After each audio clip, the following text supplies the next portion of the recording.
part of the Press Play Podcast Network.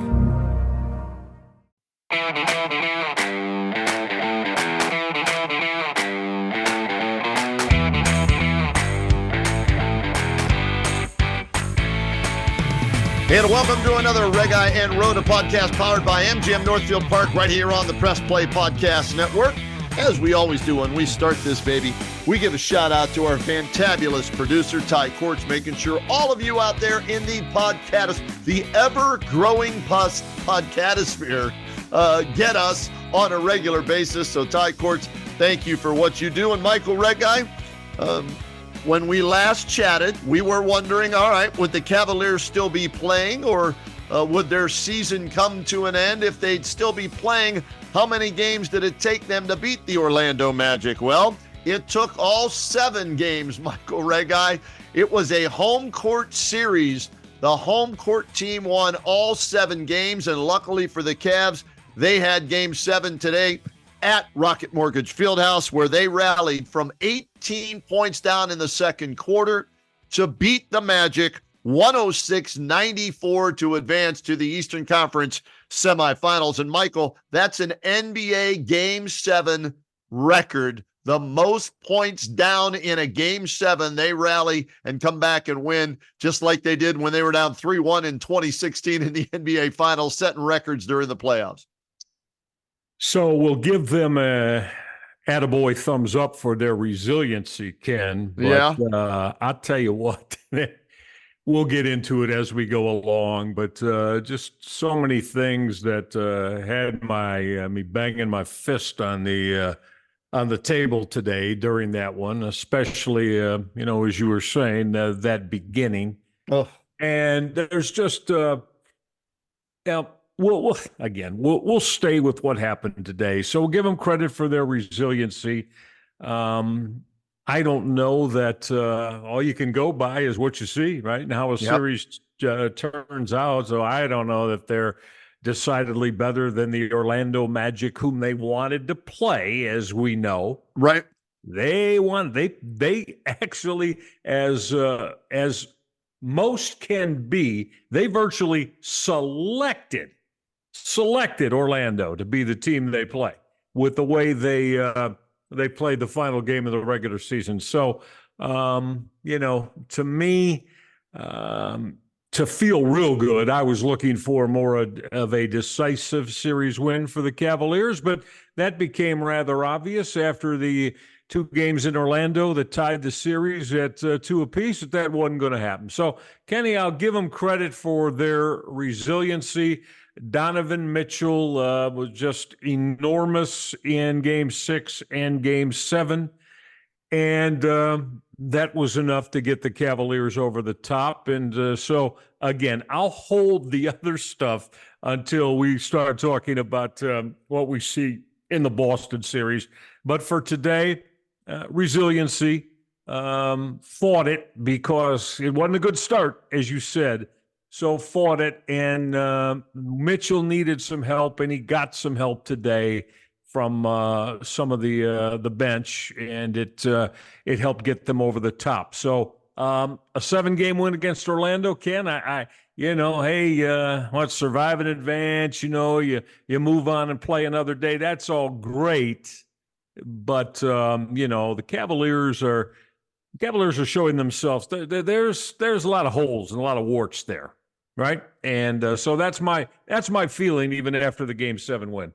All right. I had so many things going through my mind today as I was at Rocket Mortgage Fieldhouse watching this, right?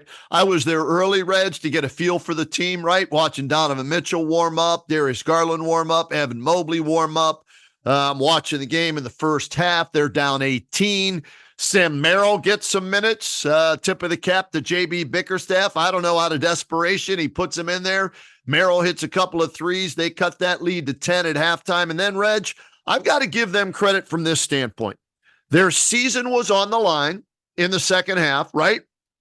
The organization of the franchise, Michael, I think, was on the line in that second half. Had they lost, right now we'd be talking about, when does JB Bickerstaff get fired? Does Koby Altman remain as the general manager of this team? And would they be making moves as far as trades to better this team? So they avoided that, I think, by winning today. And they did so in the second half, which shocked me. Not that they won the game, but 63-41, they outscored Orlando in the second half. So when they needed their best half of the season, they went out and they played it today. And while Donovan Mitchell scored 39 points and had, what did he go? 39 points, 9 rebounds, 5 assists today. All right. Playoff spider is a thing. Guy scored 201 points in 7 games, but he needed help. And they're in this series, in their 4 wins, I look at 2 out of the 4 wins this way. Marcus Morris won them 1 game, and Karis LeVert won them game 7 today. And you know me, I'm not a huge Karis LeVert guy. Oh, I know that. he was MIA for the first 6 games. When you Michael. compliment him, it's nobody compliments a player more backhanded than you do about LeVert. But go ahead. He's consistently inconsistent, and he proved me right through these 7 games. He had 1 good game. The other double-digit game he had, he scored in garbage time. Today, he was as one of the, I'll say it this way, somebody within the NBA today that I talked to after the game said, good Vert today helped the Cavaliers win. And he did. 15 points off the bench today with 5 rebounds and 4 assists. And if they could get that from him on a consistent basis, I think this could be a much better basketball team, but they don't. You look at his numbers throughout the series, and he was not, hell, Reg, he couldn't even dribble the ball in game 6. He played 7 minutes and, took a seat on the bench because he couldn't handle the ball. He couldn't do anything. And then today he comes out and does everything. And that's what's so frustrating for me about him and Max Strus, for that matter. I think they're identical players. There are times when they look like they're all-stars, and then there are other times you scratch your head and you say, how are they on the team? So I'm going to give him credit for helping them win today's Game 7. Without him today, Karis LeVert, they do not win Game 7. They lose to the Magic. Yeah, no, they don't win Game 7 today. He was very, very good today. But, Kenny, I'm a big picture guy, okay? So you talk about being inconsistent. I kind of think you could go look at virtually every player in the NBA with a few exceptions, and they don't play the same type of basketball throughout a 6-month season. But I know this. You're a numbers guy. The numbers say LeVert averages 14 points, 5 assists, and 5 rebounds in 28 minutes a game. I think that's pretty damn good consistency for a guy coming off the bench. Okay? To me, so I don't know how you can say, oh, he's wildly inconsistent. 28 minutes a night. I'm talking about the season now, right? 14 points, 5 rebounds, close to 5 assists in 28 minutes. I think that's damn fine production. I think it was also a bunch of total bullshit that he got 0 sixth man accolades. Right. So what's that tell you though, Reg? Everybody else around the league agrees with me that he's not worthy of that. The numbers don't agree. He didn't get a single vote for 6 man, and there were 12 guys that got there. The top 12, he didn't receive a single vote throughout the NBA. People, again, I'm not going to repeat the numbers again. You know what they are. Somebody that comes off the bench and, to me, plays 28 minutes a night and goes 14, 5, and 5 points, assists, and boards. And oh, by the way, he's a pretty damn good defensive player too. Pretty damn good. So again, look, I'm not going to turn this into, I don't understand how those, and so Kenny, again, you're the big numbers guy. Look at some of those guys that got 6 man of the year votes. Nowhere near his numbers. Nowhere near. So again, let's not turn it. I'm like I said, I think he had a pretty damn good season. Glad he had a good game today. And without him, maybe they don't win that today. Yeah, probably not. In this series, he went 7 points, 2 rebounds, 2 assists.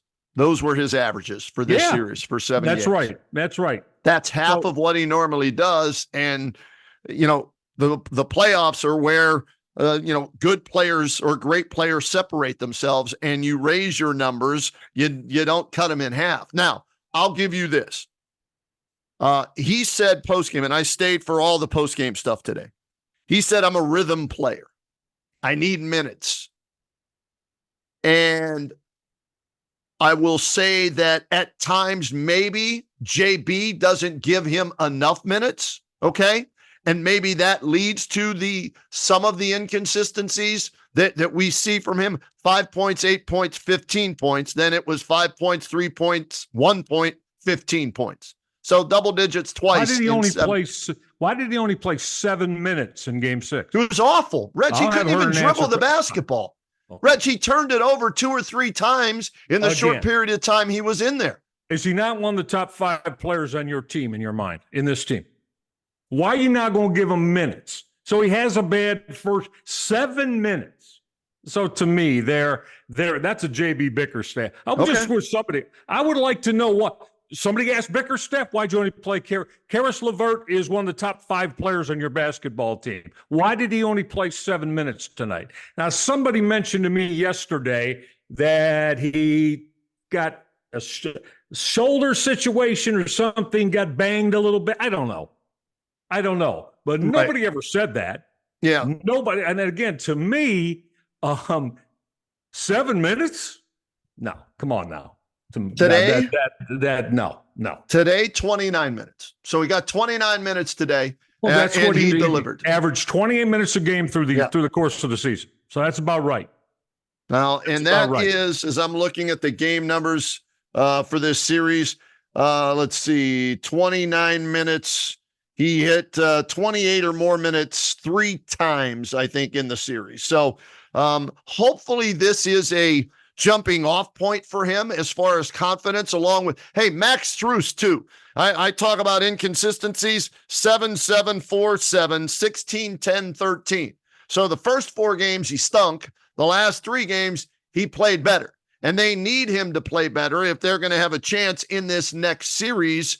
But that's who Max Strus is. He went 0 for 10 in a game in the NBA Finals last year, 1 for 9, 1 for 7, and then he had 2 or 3 good games. It's not there every night, and that's why they need one of those two, Strus or LeVert, to be there every night. So if they rotate games, that's fine.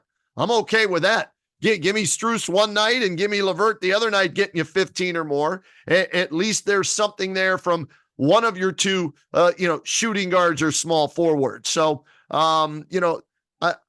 Darius Garland was awful. You were there today. Yeah. You were there today. Yeah.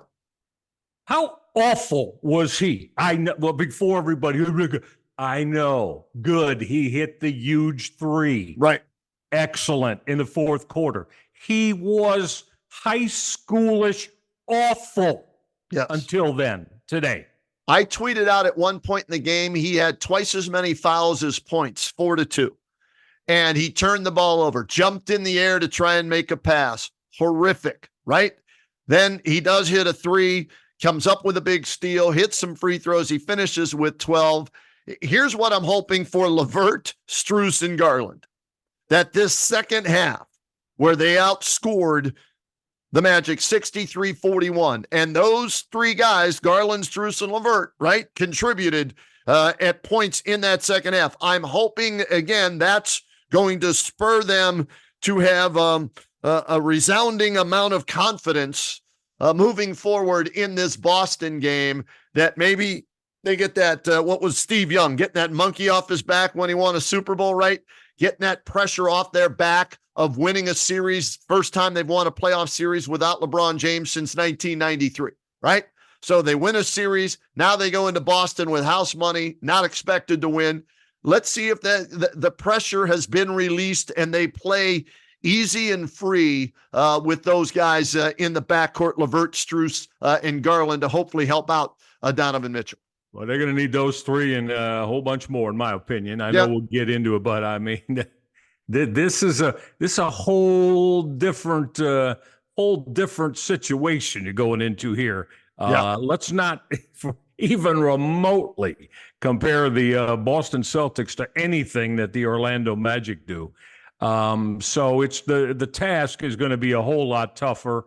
And it's going to take all hands on deck, Kenny, and probably then some for the Cavaliers to find any success against the Boston team, who I don't know how you feel, but to me, unequivocally, without question, far and away, the best team in the NBA. Right now, with Porzingis out, we'll see. But he's expected back, so that's the good news if you're a Celtics fan. Out west, I'll tell you, man, OKC, Denver, and Minnesota. All three of those teams look good, but if I were ranking it, I have Boston 1, Denver 2, Minnesota 3, OKC 4. That's how I would have it, right now.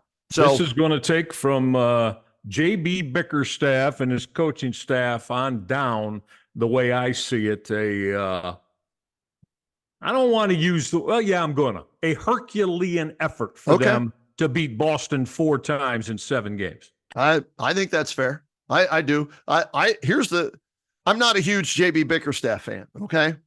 But if there is one good thing in this series coming up, he's going up against Joe Mazzulla, who I'm not a big fan of either, So that maybe that I balance things out. Porzingis is out. Jared Allen expected back, hopefully. For that series with that rib contusion. What is his injury? You were there today. I mean, what? They would not go into specifics. It is a rib injury. I saw when it happened in the game. That's cost him 3 games. Right. And 3 playoff games, by the way, with a series tied at 2 apiece. I talked with somebody with no knowledge of it, but knowledge of rib injuries, and said to me, hey, there's the possibility that there's a cracked rib, and if he were to play any longer, it could puncture a lung. And so, therefore, they're being extra cautious with it. And it's hard to breathe with that injury. So that's what I was told today. Now, I was also told there might be a chance not only of getting him back in the Boston series, but maybe a Dean Wade back for that series, which would be ginormous for wing defense, right? Because he's 6'8", and you're going up against Tatum and Brown on the wings. You need some help out there. So we'll see. Not that, Dean Wade is an all-star caliber player, but that's another body to go to that's not named George Niang, right?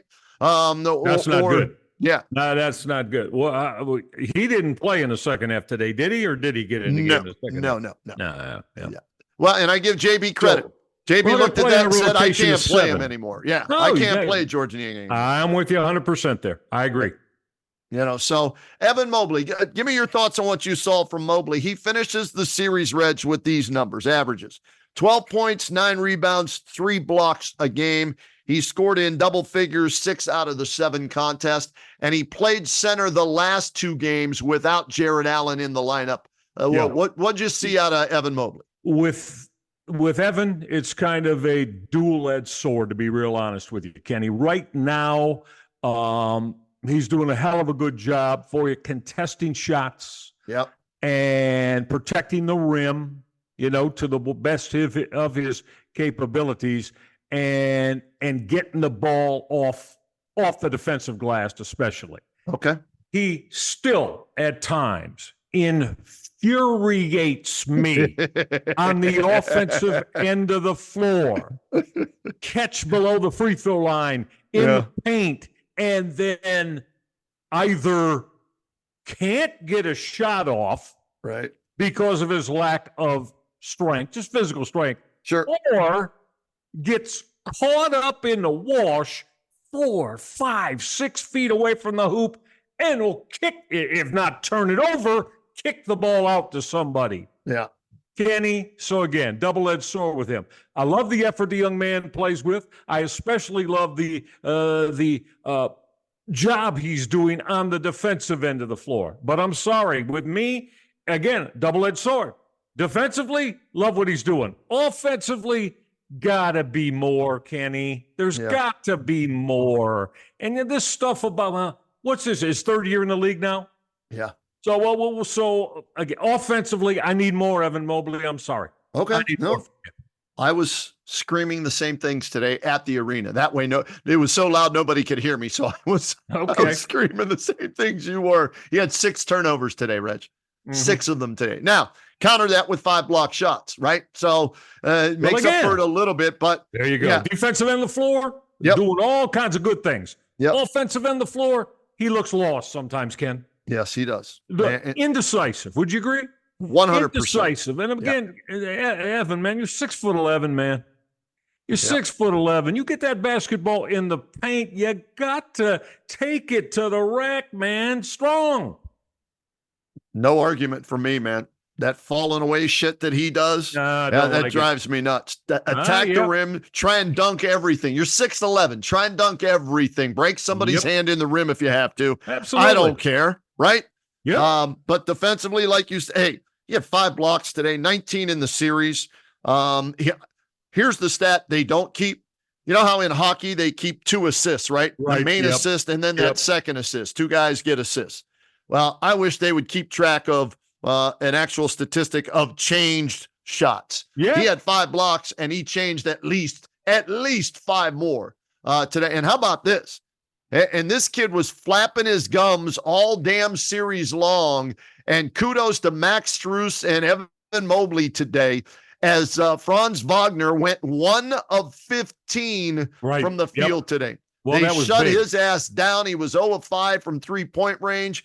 He had some very good games, a great game in one of them in this series, and he was out there flapping his gums from the start today, and he failed to show up for them. In fact, the only one who really showed up was Paolo Banchero.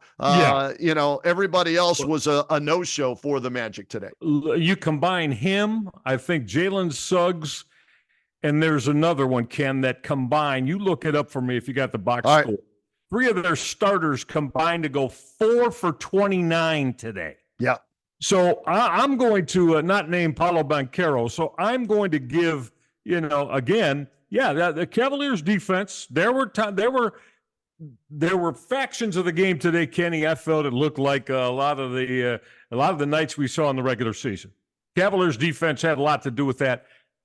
And again, I'll give them the majority of the credit. However, Kenny, this Orlando team is an atrocious shooting team. Yeah. Atrocious. Like I said, look at it. I believe 3 of the starters today went 4 for 29 from the floor. I'm looking it up. 1 for 15 for Franz Wagner. Jalen Suggs was 2 of 13, and then Gary Harris was 2 of 4. So what's that? 5 for 7, 32. 30? 5 of 32. 5 of 32. Yeah. From 3 of your starters, mind you. Yep. So anyway, Cavaliers, yep. Glad you were able to finally put this series away because, again, a young team, that's fine, but come on now. Last thing in my opinion, it shouldn't have taken 7 to knock this team out. It shouldn't have. And yet it did. And you know that story. The more you play, the more mild. But let's hope for the Cavaliers today. Got some things right for some of the players we mentioned, and that they can go into this Boston series at least feeling good about themselves. And, hey, Ken, you go play right, give yourself a fighting chance. About all you can hope for, again, in my opinion, against the very best team in the NBA. I thought this series would go 6, maybe. I said maybe 7, but I thought for 6. I bet 6, right? I took the Cavs in 6. It goes 7. Thank goodness for home court. That's why you play the 82 games and you're the 4 seed over the 5 seed, because if this is in Orlando, they probably lose that game today. We're talking about the balls being deflated and the season over, more than exactly. And where's JB? When do they fire JB, and who's going to be the new GM potentially? But that's avoided with that second half comeback, 63-41 second half for the Cavaliers. How about this? 2 of 11 from 3-point range in the first half, 6 of 13 in the second half for the Cavaliers. And they made their free throws 30 of 36 today at the line. I liked the aggressiveness of Spider Mitchell with 17 free throw attempts. And so they move on. And like you said, it is the Boston Celtics, and we're going to break down, I shouldn't say break down, get an early look at that next series for the Cavaliers as they will travel to Boston We're taping this, Sunday. So they play Tuesday, Thursday, Saturday, Monday, the first 4 games.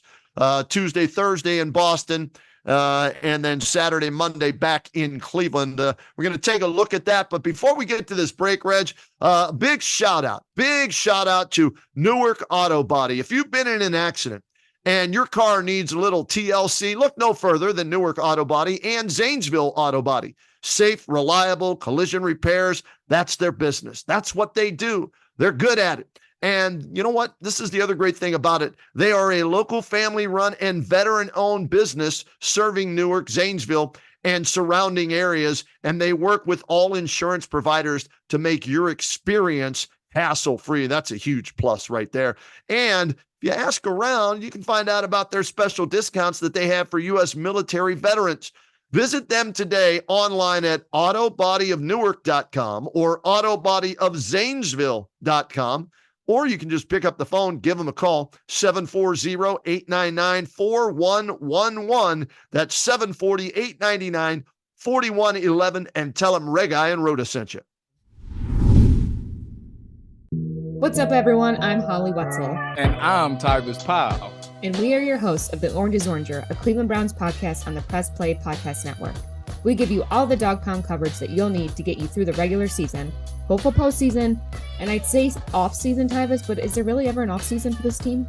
Thankfully for our podcast, Holly, there really never is when it comes to the Cleveland Browns. Don't miss our breakdown of each week's matchup, game recaps, and any and all news out of Berea to feed your Browns appetite. As we know, Holly, dogs gotta eat. Yes, they do. So hit that subscribe button and never miss an episode of the Orange is Oranger, Cleveland Browns podcast on the Press Play Podcast Network. Hey, everybody. Always want to tell you about our good friends at Cleveland Party Rentals. They're your go-to for memorable events and parties. Now, their approach is very simple. As I've been telling you, they treat your event as exactly as if it were their very own. So they're going to help you alleviate all the stress of the event coordination that you so often get. This way, you see, you can savor the moments that matter. They're dedicated to offering you pricing that's clear and completely free from hidden fees, and that's coupled with one of the most robust cancellation policies in the industry in case maybe you get a change in plans, right? That happens once in a while. They have a tailgate package I want to tell you about. You can lock in your games for the season or even put your Super Bowl party together in the summer so you're ready to go in February. Here's what you get. High-quality outdoor screen and projector with immersive sound, double bowl frozen drink machine, a popcorn machine, 2-tap beer jockey box. You get a front row seat. Everybody gets that. It allows you to unleash the ultimate entertainment experience. That game day bundle I just told you about, I know you heard me. It's a complete package that transforms your backyard into a cinematic and gaming paradise. Here's the best part. Ready for this now? Get ready to write this down. Listeners, all of our Red Guy and Rhoda podcast listeners, use code CLEPartiesRock. I'll spell that for you. CLEPARTIESROCK for 10% off your booking. Do it now at Cleveland Party Rentals. Hey everybody, it's Sam Amico from Cavs on the Break NBA podcast. Be sure to give us a listen for all your Cleveland Cavaliers recaps, analysis, breakdowns, draft talk, free agency. The list goes on and on. Give us a listen, Cavs on the Break NBA podcast. Looking for new insights on the Cleveland sports scene with a unique side of Cleveland sports history? Then you found the perfect podcast. I'm John Sable. And I'm Scott Sable, and we're hosts of the Sable Brothers on the Baseline podcast, a podcast about Cleveland sports, but not your typical podcast about the land's sports teams. Join us as we embark on a journey of sharing a unique and historical side of Cleveland sports history with the help of some former Cleveland sports stars and other historical figures. All right here on the Sable Brothers on the Baseline podcast, part of the Press Play Podcast Network. All right, here we go. Coming back in 3, 2, 1. And we continue with the Rega and Rhoda podcast powered by MGM Northfield Park right here on the Press Play Podcast Network. And Michael Rega, Cavaliers, a 4-3 series winner over the Orlando Magic. The Boston Celtics, a 4-1 series winner over the Miami Heat. So it is the 1-seed Boston hosting the 4-seed Cleveland in the best-of-7 playoff series, and it will start Tuesday night. It goes Tuesday, Thursday in Boston. Then it goes Saturday, Monday in Cleveland for the first 4 games. And then afterwards, if necessary, we'll see, the dates and times on those games. But Michael, in the regular season, Cavaliers won 1, lost 2 against Boston. December 12th, lose by 10, 104-94. December 14th, lose 116-97. And then on March 5th, they come back from a huge deficit to beat the Celtics, and that was at Rocket Mortgage Fieldhouse, 105-104. So just your early thoughts on this matchup. I don't give the Cavaliers much of a shot to beat Boston 4 times in potentially 7 games. Kenny, would love to be wrong. Right. And we'll be, if I am wrong, I will do all of my mea culpas, and we'll all be singing the praises of the Cleveland Cavaliers. I don't see it, though. In fact, I don't even see it being, to me, series has got to go 6 for it to be considered, this is legitimate series where both teams show they have a chance to play. What is a 4-1 series win called in basketball and hockey, Kenny? A gentleman's sweep? That is correct. Okay, yeah. I kind of see that. And again, I'm rooting for the Cavaliers. Right. 100%. If they were to be swept, would not surprise me in the least. I think Boston's that good. And I just, Kenny, just don't, again, you won't beat them 4 times in 7 games. Okay, good luck. Good. Nobody's done it all year. Their record is, they were 64-18. I believe so. In the regular season? Yeah. So I don't think there were a lot of periods there where they lost 4 of 7. Do you? No. I know playoffs different, but again, you're going to have to win probably 2 games in Boston if you were to win this series, because Boston's going to win 1 here. Right. If not. So, Ken, like I said, hope I'm wrong about all this. And I hope I'm the one that's got to do all the mea culpaing. But like I said, I see Boston winning in a no more than a 5-game series. And if it was a sweep, again, I wouldn't be shocked. Here's the way I look at this series. Boston, to me, has yet to prove in the postseason that they're elite, right? That Miami team, Miami beat them in game 2 because why? Boston let down. They think they're elite, right? And they had a letdown. Then they came back and took care of business. But still, last year they lose to Miami. And granted, I know Tatum had a bum wheel in that last game, and that affected the outcome. But still, they're trying. The Cavaliers were trying to prove that they could get through the first round of the playoffs today, and they did. So good for them. Mm-hmm. That's a major accomplishment for them. Boston has to prove to me that they can get out of the East. Now, I think the East is a lot easier than the West, right? You got 4 teams left: Boston, Cleveland, right? And New York and Indiana. And Boston's the best of those 4 teams, Michael, right? I think you and I, are you expecting it to be a Boston, New York Eastern Conference Finals like I am? Yes, sir. So am I. Okay. So we're on the same page then. But I still, do I think the Cavaliers can win 1, maybe 2? Yes, I do, because of Mazzulla, and that if there's no Porzingis and Allen comes back, and they're not a very physical team. They're a finesse team, and the Cavaliers play better when they're not bullied. And so I think the games will be closer than a lot of people might expect. I give the Cavaliers 1 win, maybe 2, but I'm still picking Boston to win this series in 5. I said last series, Cavs beat the Magic in 6, maybe 7. I'll go Boston beats Cleveland in 5, maybe 6. Yeah, so we're on the same page. Yeah. Like I said, the Cavaliers are going to have to. Can we agree they're going to have to elevate multiple aspects of their game from what we've just seen to be able to? Again, you're talking about winning 4 times in 7 games. Over a period of, if it's 7, it goes about 2 weeks, 13, 14 days. So right. Difficult, certainly for the Cavaliers. And it's going to take, they're going to have to get, I hope Jared Allen's ready to go, because going to need Allen, who, you could make a case, has had his best season of his NBA career. Yeah. Here.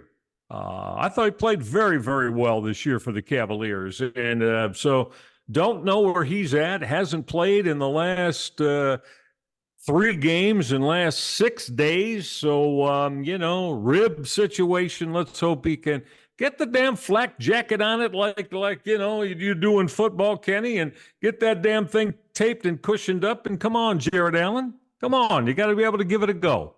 And I know, I know rib injuries, I know can be very difficult because, breathing comes into play, as in being able to do it naturally and normally and the whole deal. But I hope Allen could get back on the floor, because, Kenny, what do we always say? I want to see, anytime we get into whatever the sport is, I want to see teams healthy with their best players out there. Yeah. Both teams. Yep. And not just the Cavaliers or, the Browns, the team you're playing too. That's what makes playoffs fun in sports, right? To me. Absolutely. Right? So let's see. Hopefully Allen can go. We don't know yet. Probably won't know until Tuesday before game 1. 17-14, the average of Allen in the first 4 games for the Cavaliers in the playoff series against the Magic. He had a hell of a year, Ken. Was the second best player on the floor in the first 4 games for the Cavaliers, behind Donovan Mitchell. Yeah.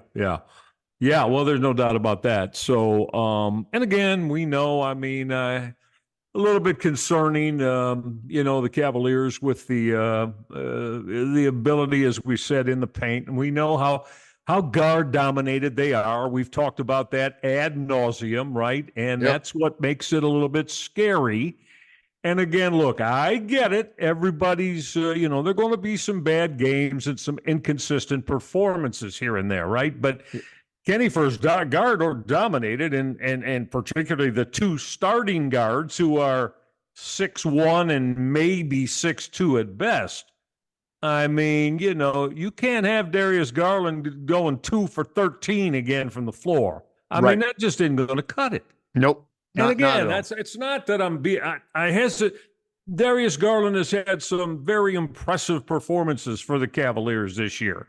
He's, I think kind of got himself together. It wasn't the most consistent season for him. But Ken, my point is he's going to need 20-plus performances with 5-6 assists and limited turnovers. That's the only way this thing's going to happen if they're to make this a series against Boston. Because you can't expect Mitchell to go get 40, 45 every night. I know it's great, and you want it from him. I know, yes, he's got the capability, but my God, come on now. He averaged 39 in the last 3 games, I know, but that's a damn tough ask, especially against a team like Boston. So I guarantee you this, hope it doesn't happen, but if you get a Donovan Mitchell come up with a 6 for 25 from the floor, I ain't going to say a damn thing. Because this guy, again, that's going to happen once in a while. You know that, especially with the guys, shooters and guys who, put the ball in the hole for you. And they're going to be nights where multitude of reasons it just didn't happen. And so, right now, if Mitchell has a couple of those, because he's taking 25 to 30 jacks. If he has a couple of those 6 or 7 for 25 to 30s, how the hell are they going to stay in the game? Right. Yeah. He needs the others, as Charles and Kenny, right, and Shaq call them, the others. The others have to give him some help so he doesn't have to average 39 points over the last 3 games like he did in this Magic series. That's right. For them That's to right. win.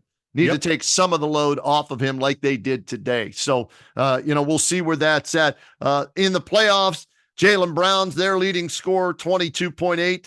Derek White playing out of his mind, 22.4. And then Jason Tatum with 21.8. So they got 3 guys averaging 20 or more points in the playoffs. And then Porzingis, before he went down, was averaging 12. So that's the 3-headed monster. And then you throw in the defense and leadership of Jrue Holiday, right, that they picked up in the offseason. That's why this Celtics team is so good. And they shoot more threes than anybody, Reg. So here's why I think the Cavaliers will win at least 1, if not 2. There'll be a game where the Celtics, they just keep jacking up threes even though they're missing them. And I think the Cavaliers can capitalize on a game like that and steal one. Now, probably be at home, right? Because Donovan told us this today. He said, hey, I've been here for 2 years, and I'm 0-5 in the playoffs on the road with this team. We got to find a way to win on the road. Got to win it. He said we got to win 1, if not 2 on the road. That's right. He's to have a chance in this year. He knows, right? Because Boston's going to win a game, if not 2 here, if 3 of them are played. Ain't no way. So the Cavaliers would get 3 home games, right, if it went 7? Correct. I on my name, I'm going to tell you if they're not going 3-0 here at home against Boston. I'd be shocked too, right? Yeah. So, I mean, they're going to have to find a way. I think to win the series, Kenny, they'd need to win 2 at the Fleet Center. Looking at the schedule right now, Reg, here we go for our listeners out there. Game 1, Tuesday, May 7th in Boston. Game 2, Thursday, May 9th in Boston. Game 3 comes to Cleveland on Saturday, May 11th. Game 4 in Cleveland, Monday, May 13th. Then, if necessary, a Game 5 would be Wednesday, May 15th. If necessary, a Game 6, Friday, May 17th. That's in Cleveland. And then Game 7 would be in Boston if needed, Sunday, May 19th. Reg, this is a 1-day off in between series. So it's Tuesday, Thursday, Saturday, Monday, Wednesday, Friday, Sunday. So you got 1 day off in between games. That's it. Yep. So that's how it's gonna break down. And at least I don't have to worry about coverage and where I can watch the game. They're going to be on either TNT, ESPN, or ABC. These will all be nationally televised games. So the Cavaliers Magic series was treated like an afterthought. You know what I mean? Yes, it was. My sister in Pittsburgh, she's like, where can I watch the game? And I'm like, well, today you can watch it on ABC because it's Game 7, but the other games, couldn't find them unless you had NBA TV. That was it. Yep, I know. It shouldn't be that way in the playoffs, but again, this the 5 against the 4, Cavaliers 4-5, it just wasn't given a lot of high priority, was it, by the NBA? No, it was. No, it wasn't. Yeah. All right, Reg, real quick before we get out of here. We already talked about the Eastern Conference. We expect it to be Boston and New York in the Eastern Conference Finals, correct? I do, yes. Okay, so do I. Western Conference. Oklahoma City will open up against the Dallas Mavericks in one semifinal. And last night, Minnesota went to Denver, shocked the Nuggets, and they lead that series 1-0. Your thoughts out west? I like these Minnesota Timberwolves, Kenny. Yeah. And they are, with Karl Anthony Towns back right now and giving them that strong, front court presence that he can provide. They got the 2. They got him and Rudy Gobert. Gobert's more of a defensive player and a rim protector. Towns is a guy that can go get you 30 and help that offense. And to me, Kenny, they got one of the fine young offensive players in the game right now, don't you think? Oh, is he fun to watch or what? He is really fun to watch, and when they get Mike Conley giving him a little bit, Conley can give him that 15-point night too as well. I'm going to take them, and I know that. I'm taking them. I'm taking them to Kenny come out of the West. Wow. All the way to the finals. Okay. All right. Yeah. Anthony Edwards is so much fun to watch. He had 43 in game 1. Something else, man. Yeah. His Here's- offensive game is Yeah. like, and he plays with such confidence too, Ken. But he doesn't monopolize the ball. He doesn't, go a lot of ISO where he's going one on a double team. I mean, he'll move the Right. ball for his teammates, but Anthony Edwards is legit. He's going to be an MVP in this league here in the next couple of years. He's got a shot. He's trending in that direction. I agree. Here's my concern with Minnesota. I like Denver. Okay. Yeah. But I'm concerned about the health of Jamal Murray and their depth. Those are the two areas that concern me. I think starting five wise, if Murray is healthy, it's the best starting five in all of basketball. Now, Yeah. their depth concerns me. But Minnesota, kind of like Orlando. Orlando looked good for 3 games, right? 3.5 games. But when push came to shove, experience-wise, if it gets to a 7th game, Denver wins the series. That last game, to me, Denver will that inexperience will show, and Denver will be able to pull it out. But it has to get to. I think if it goes 7, it is a Denver series win. If it goes less than 7, then Minnesota's pulling off the upset. Okay. In the other matchup, I just think OKC, I mean, it's fun to watch Luka, who's banged up, and Kyrie, right? Mm-hmm. But the big guy for them, I forget, he hurt his shoulder. He's going to be out for a while. 42. I just remember his number. For Dallas? For Dallas. He's out for a while. Dislocated shoulder or something like that. And he shoots the 3, and he's a big for them. Yeah. So I think it ends up being OKC in Denver, and we get a Denver-Boston NBA Finals. That's what I picked at the beginning of the season, and my only trepidation about sticking with it is the health of Jamal Murray. I'll know more about that the next game. He's got what we like to call a Lonnie Chisenhall, that calf injury. Every time Lonnie was hurt, it was a calf injury, so we call it a Chisenhall on the Kenny and JT show. So that's something to monitor. But if he's able to, play all 7 games, I think Denver finds a way to get there again against Boston in the finals. But it would not shock me if Minnesota pulled off that upset. I think that's more likely than Dallas upsetting OKC, in my opinion. Okay.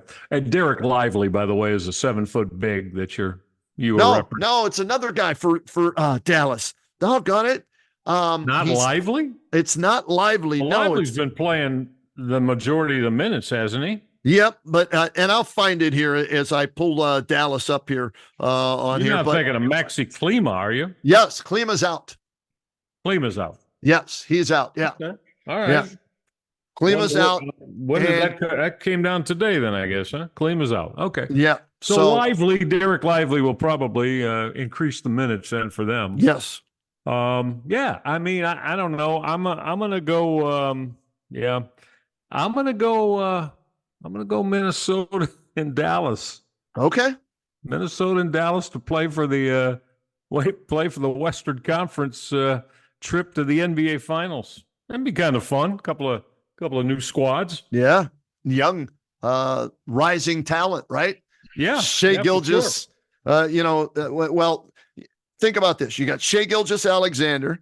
You got Anthony Edwards, right?